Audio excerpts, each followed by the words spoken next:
the pH and pOH scales.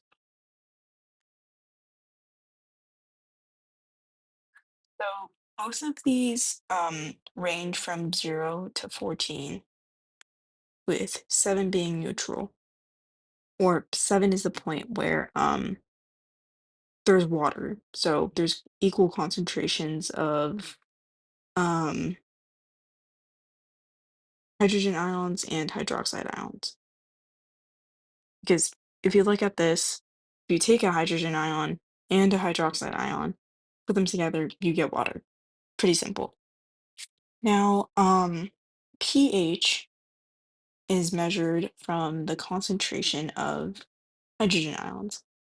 And, it is found by taking the negative log of that concentration.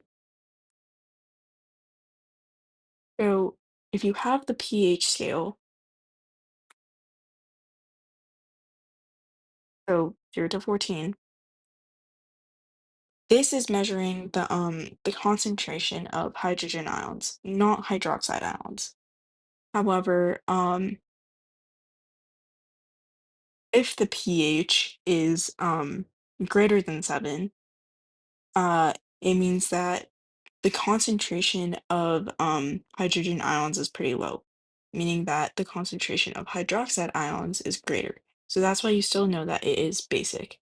However, if we look at the pOH scale, that is the negative log of the concentration of hydroxide ions. So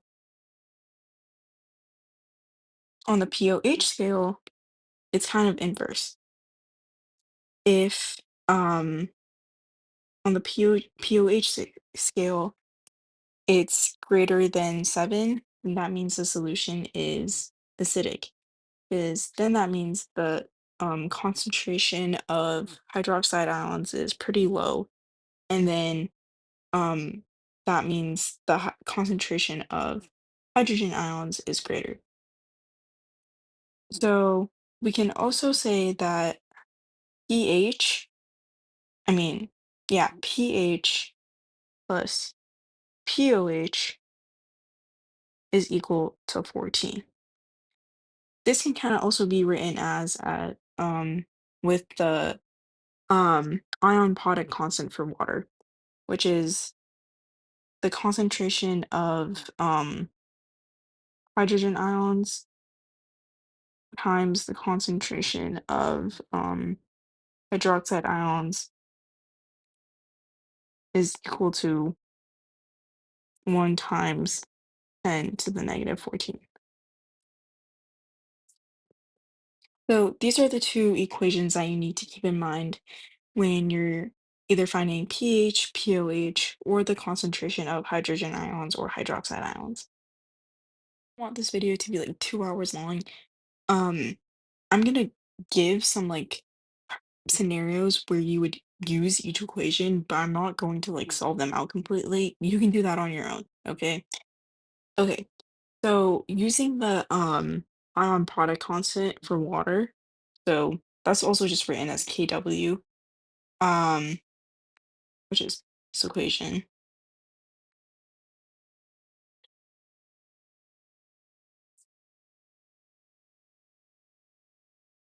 A problem that is going to like be using this is uh find the concentration of hydroxide ions if a given solution has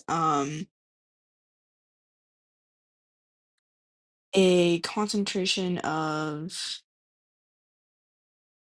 0.01 molar um hydrogen ions. So you would just plug that into the equation and solve for hydroxide. Why did oh god.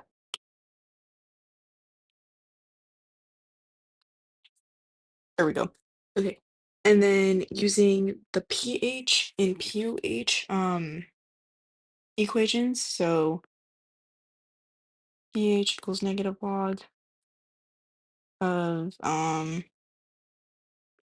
hydrogen ion concentration, and then pOH equals negative log of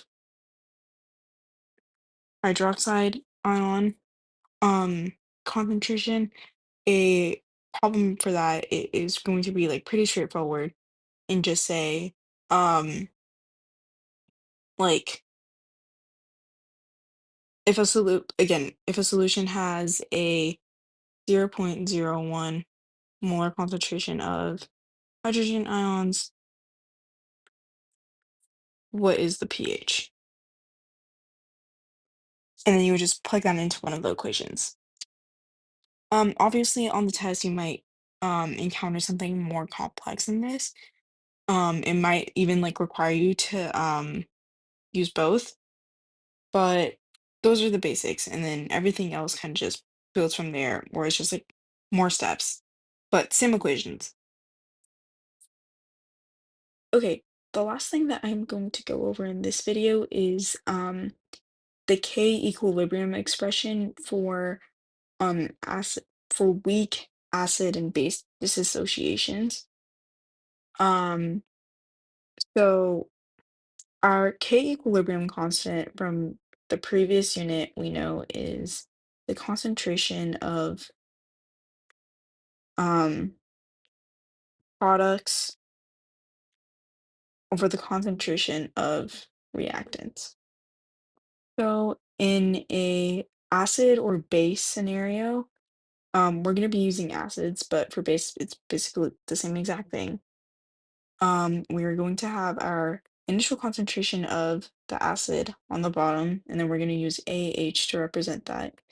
And then the concentration of the things that result in the ionization of said acid on the top. So in this case, again, A will make this have a minus charge, and then H. Okay. And then again, this measures the strength of a weak acid or base. If you have a higher Ka or Kb expression, that means the weak acid or base is at a greater strength, because that means it has ionized more, because the concentration of the products is greater than the concentration of the reactant. Okay, so we're gonna do one example with this. And then we're going to use our previous example of ammonia, so NH3. So if we have NH3 react with water, we know that it results in NH4 plus and hydroxide. Okay.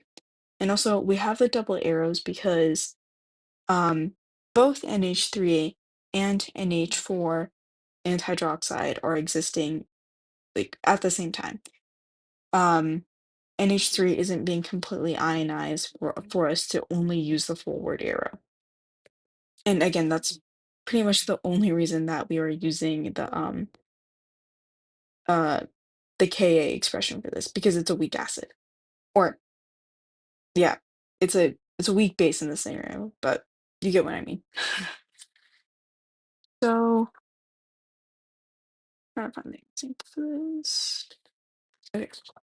If we have a 0.200 molar solution of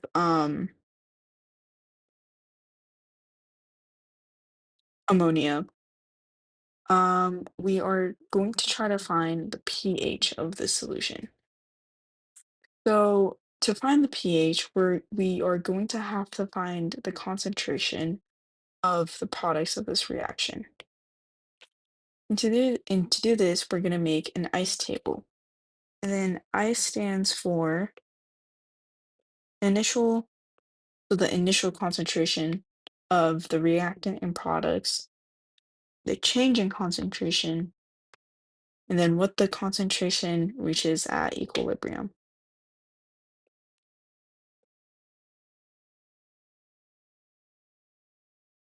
So we have NH3 as our reactant, and then we have a 0.2 molar concentration of that initially. And then we are going to have a concentration of 0 for both ammonium and hydroxide, because NH3 has an ionized get. And then we know that this initial amount is going to change. So if um, the amount of ammonia decreases by X amount, then the amount of ammonium and hydroxide is going to increase by X amount. And then at equilibrium, the concentration of ammonia is going to be zero point 0.2 minus the amount lost. And then the concentration of hydroxide in ammonium is going to be X, because that's how much those have gained. So our Kb expression for this is going to be the concentration of NH4 plus um, times the concentration of, of hydroxide over the concentration of ammonia. And then to what we're trying to find is X. So since both NH4 and OH equal to X, we can just write that as X squared. And then we also know that our concentration of ammonia was 0.2 molar. And then from there, you're going to be able to find the concentration of X. And then I think I said that in this problem, it asks to find the pH of the solution. So if you solve for X, um, you found the concentration of hydroxide ions, and then you can plug that in to the pOH equation that we had previously. And then from then you can find the pOH, and then you can subtract that from 14 to find the pH. But just find